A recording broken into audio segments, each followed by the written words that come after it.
What makes a community strong? It's not just the place we live, it's how we show up for each other when it matters most.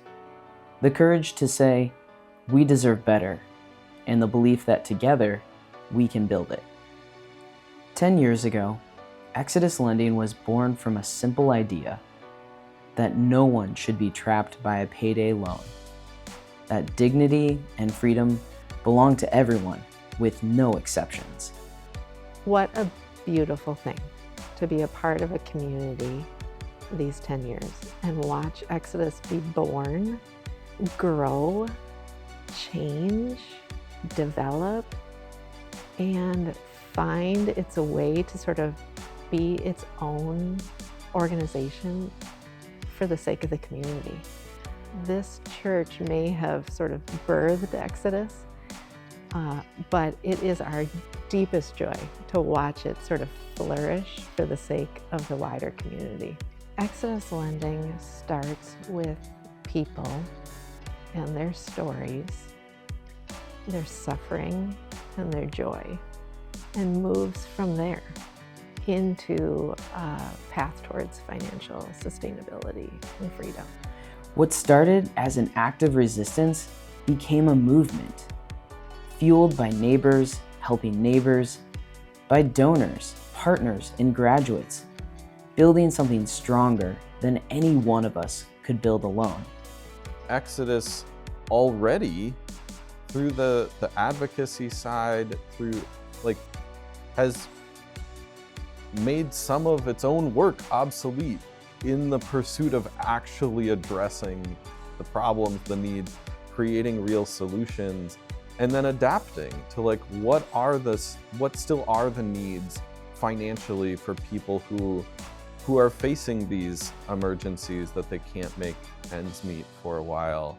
And I've just been so impressed that Exodus is so rooted in, again, what does our community really need? It is stopping this cycle of predatory lending, but this cycle of someone else profiting off of people's financial struggles, people's financial emergencies that happen. We're all human. We have these moments where we need more money than we have. Something happens and we need to take care of that. And payday lending was the version of how do I take advantage of that? And Exodus Lending is this version of no, how do we support each other? How do we keep the community whole? How do we move on from whatever this emergency or financial need is? We've helped hundreds break free from economic exploitation. But what we've really built is trust, belonging, a reminder that you're never alone in this fight. Once I heard about Exodus Lending and Minnesotans for Fair Lending's mission, I was really sold, because I really wanted to bring financial justice opportunities to my neighbors in Southern Minnesota. And I feel like fair lending and the issues that we work on are perfect bite-sized policy issues that are nonpartisan, everybody can agree with them, and they can get people involved to seeing how we can build a better community together. Exodus's ability to blend the programs and the advocacy is the best part of our organization, because we can't truly say that we want to build a financially just Minnesota if we are not advocating for those same things at the legislature. And our programming, the loans that we do, the refinance loan, the resiliency loan, gives us all this data and relationship and trust to be able to then build power at the legislature. And without those two pieces, I really don't think that we could say we were doing our mission as well as we could be. And it's my favorite part of my job. I think a community is made up of good communication and trust. And I've really gotten to see how Exodus Lending builds those partnerships out with individuals and organizations in order to advance our mission, to bring new programs, and to bring people into our advocacy work. All of those pieces make up a strong community and a strong fabric for us to be able to make Minnesota a better place. I know that not having enough impedes your dreams too, because all you're thinking about is making it for today.